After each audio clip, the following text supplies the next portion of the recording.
Hola, que Dios les bendiga. Mi nombre es Rafael Ángel García Cordero, presidente de la asociación Ayudando al Privado de Libertad y sus familias.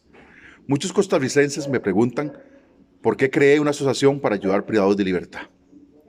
Y el motivo es el siguiente. En 1998 fui arrestado y procesado y condenado a 52 años de prisión por los delitos de homicidio calificado, robo y privación de libertad. En aquel entonces era un joven de 21 años de edad. Fui procesado y llevado a una de las prisiones costarricenses más hacinadas hasta el día de hoy, que es la unidad de admisión de San Sebastián. Fui llevado por oficiales a un pabellón de indiciados y cuando ingresé a ese pabellón, 3 hombres de color me tomaron y me llevaron hasta uno de los baños. Esto que voy a narrar es para la honra y gloria de Dios. Estos 3 hombres de color me sujetaron, me desnudaron y me violaron durante toda la noche. A eso de las 3 o 4 de la mañana, mis atacantes me dejaron tirado en los baños de la prisión, totalmente ensangrentado, golpeado, lleno de heces y orina.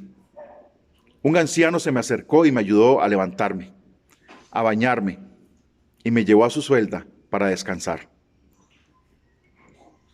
Durante mucho tiempo tuve que permanecer en silencio, ya que si conversaba o hablaba de lo que me había pasado, me asesinaban porque estaba sentenciado de muerte por mis agresores. Así transcurrieron durante 20 años. Durante 20 años en prisión pude ver el hacinamiento carcelario, pude ver asesinatos, violaciones, secuestros, momentos de horror y de terror dentro del sistema penitenciario nacional.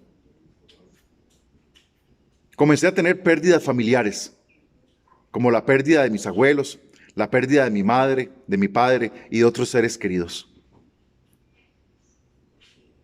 Mientras estuve en prisión, comencé a hundirme en las drogas, en la decadencia del sistema penitenciario costarricense y en otras situaciones que uno vive dentro de una cárcel como privado de libertad. Desgraciadamente, después fui trasladado al complejo penitenciario La Reforma, uno de los penales más grandes de este país, más hacinado, con una sobrepoblación increíble y sumamente violento, donde mueren muchos privados de libertad. Fui trasladado a la etapa de mediana cerrada, donde fui atacado nuevamente sexualmente por otros reos y tuve que volver a vivir la experiencia, el horror y el terror de estar en una etapa tan dura como mediana cerrada y ser atacado nuevamente sexualmente. Lleno de odio y de dolor contra el sistema, contra lo que me había sucedido, comencé a tener muchos problemas convivenciales. Estuve en etapas como mediana abierta, mediana cerrada, máxima seguridad vieja, máxima seguridad nueva, que gracias a Dios, máxima seguridad vieja, conocida como el ámbito F, fue clausurada en el 2017 gracias a un recurso de amparo que yo interpuse ante la Sala Cuarta por Humanidad y un documento como un incidente de queja que presenté ante el juez ejecutor de la pena como privado de libertad para que clausuraran esa etapa porque era inhumano que mantuvieran personas en esa etapa, ya que las celdas no estaban estructuradas para mantener en cautiverio a un privado de libertad o a un ser humano. Gracias a Dios, en el 2018, 2017, la orden fue dada y esta etapa de esta prisión fue totalmente clausurada. Ahí se vivieron momentos de mucho horror y de terror. Muchos privados de libertad fueron asesinados, atacados, y fue un lugar donde sembró mucho dolor para muchas familias costarricenses y para muchos privados de libertad. Desgraciadamente, el complejo penitenciario La Reforma, hoy con un nombre diferente llamado Jorge Arturo Montero Castro, sigue siendo y será el penal más grande de Costa Rica y el más violento y el más hacinado. Así transcurrí entre violaciones, secuestros, violaciones, suicidios, 20 años en prisión, hasta que Dios me dio la oportunidad de un beneficio carcelario por enfermedad, ya que sufro una enfermedad que se llama artrosis en ambas rodillas y debo desplazarme con una andadera.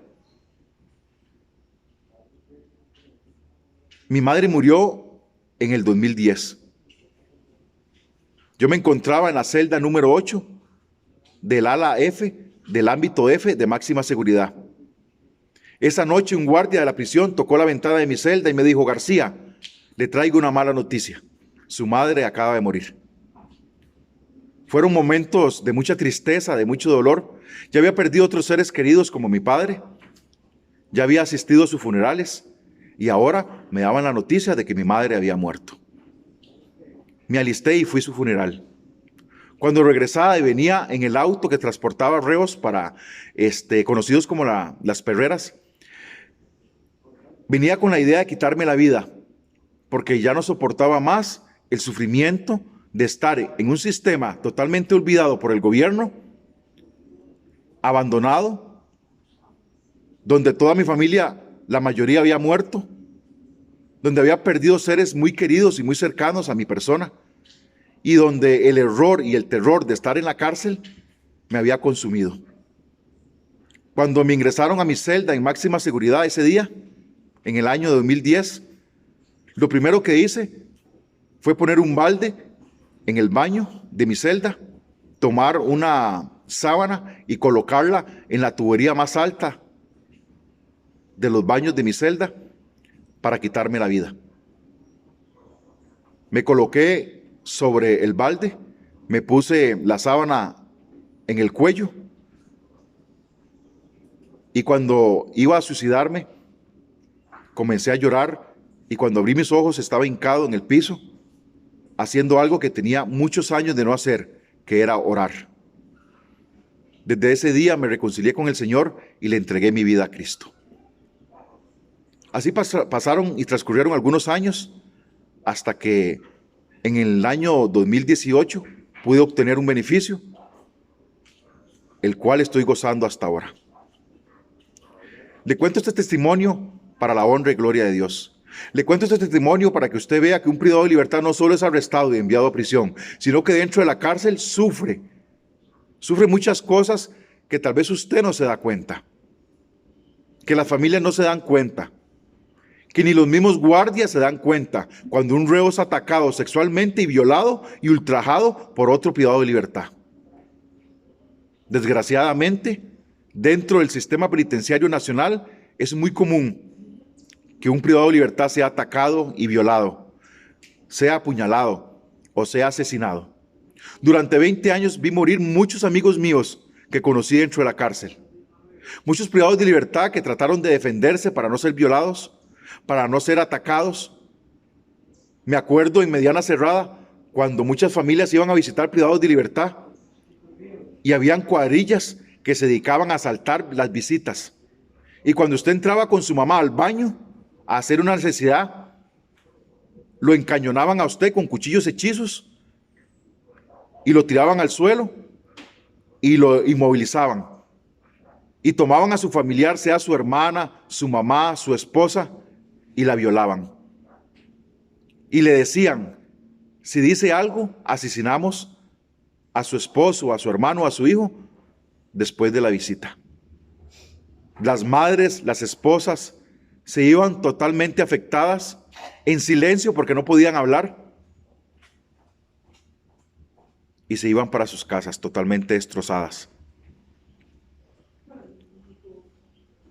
El privado de libertad, decepcionado por lo que le había pasado a su mamá o a su esposa o a su hermana, en la noche se quitaba la vida suicidándose.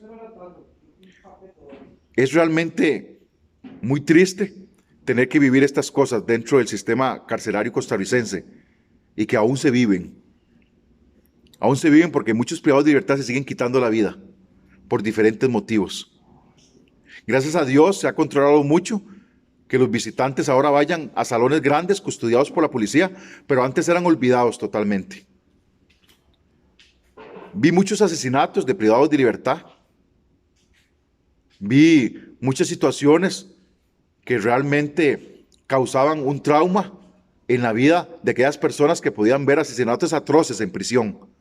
asesinatos que marcaban la vida de una persona. Estar en la cárcel 10, 15, 20 años sin ser rehabilitado y estar viviendo estas situaciones de asesinatos, secuestros dentro de la cárcel porque te secuestraban y llamaban a tu familia y le pedían dinero si no te asesinaban. Y en aquellos años, hace 15, 20 años atrás, las cosas eran mucho más duras que ahora. Los reos eran atacados. Habían 3 o 4 asesinatos por día en un solo pabellón, en mediana cerrada, mediana abierta.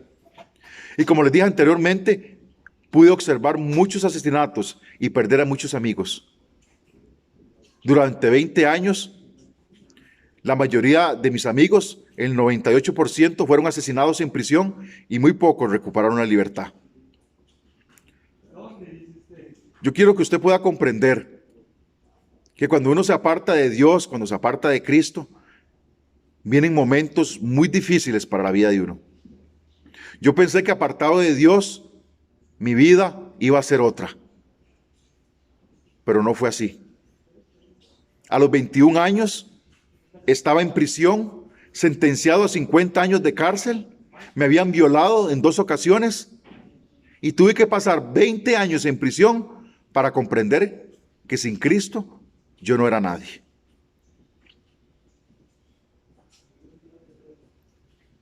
Ojalá que esta pequeña historia le pueda llevar a usted a entender que ser un privado de libertad e ir a prisión no es solo estar metido en una celda.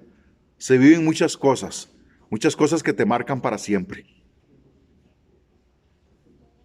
Por eso, cuando yo recuperé mi libertad con este beneficio, comencé a poder masticar la idea de crear una asociación que ayudara a privados de libertad. Y gracias a Dios la creamos, tenemos nuestra propia cédula jurídica y hoy en día ayudamos a decenas de familias de privados de libertad que no pueden contratar a un abogado por X motivo, pero que dentro de la asociación, a través de la abogada que trabaja con nosotros, han encontrado una luz al final del túnel, una paz en una tormenta que es muy dolorosa, porque es muy difícil para una madre, para una esposa, para un padre, para una hermana, tener un ser querido en una cárcel costarricense, donde las cárceles del país están sumamente sobrepobladas y los reos sufren demasiado. Y se asuma esto a que no son rehabilitados, es verdaderamente una lástima. Hemos luchado en la asociación para poder instar al gobierno que ponga su mirada en el sistema penitenciario costarricense, pero ha costado mucho. Yo quiero que en este momento, si tú crees que necesitas a Cristo en tu corazón, si tú crees que necesitas hacer un cambio en tu vida, si tú crees que en algún momento de tu vida ya no das abasto, debes de entregarle tu vida a Dios. Y vas a ver cómo Dios abre las ventanas de los cielos y va a derramar bendición sobre su vida. Sobre la vida de tu esposo, de tu esposa, de tus hijos, de tus seres queridos, de tus padres. Sin Cristo usted no puede hacer nada. Pero cuando usted acepta a Cristo en su corazón, las cosas van a cambiar. Durante 20 años fui un privado de libertad. Hoy en día soy un ciudadano costarricense que cometió un error, un crimen, un delito, que lo pagué con cárcel y con creces. Porque no solo se paga con 20 años en prisión, sino que también se paga con mucho dolor y con creces por ver morir a toda tu familia, a tus amigos y vivir muchas cosas dentro de una cárcel costarricense. Si deseas entregarle tu vida a Cristo, yo te invito hoy, en este momento, que cierres tus ojos y que repitas esta oración conmigo. Y que le digas: oh Señor Jesús, comprendo que sin ti no soy nada. Te necesito. Te invito a que seas mi maestro, mi pastor. Te abro las puertas de mi corazón para que entres en él, para que perdones todos mis pecados, para que con tu sangre derramada en la cruz del Calvario limpies todo mi pecado y que me ayudes a caminar en una vida recta delante de ti. Ayúdame, Señor, a poder cambiar mi vida. Te lo pido, Señor. Gracias, Padre Celestial. Gracias, Señor Jesús. Escribe mi nombre en el libro de la vida y transforma mi vida. Gracias, Señor Jesús. Amén y amén. Que Dios te guarde y te bendiga. Visita nuestras páginas en las redes sociales como la Asociación Ayudando al Privado de Libertad en Facebook, como mi Facebook personal como Rafael Ángel García Cordero. Y también nos puedes encontrar en YouTube y en Instagram como Rafael Ángel García Cordero. Que Dios les guarde y les bendiga. Y recuerden, detrás de un privado de libertad hay un ser humano que necesita ayuda. Y hay una familia que sufre. Y nosotros somos la asociación Ayudando al Privado de Libertad y sus familias. Llámanos y te ayudaremos. Que Dios les bendiga y muchas gracias.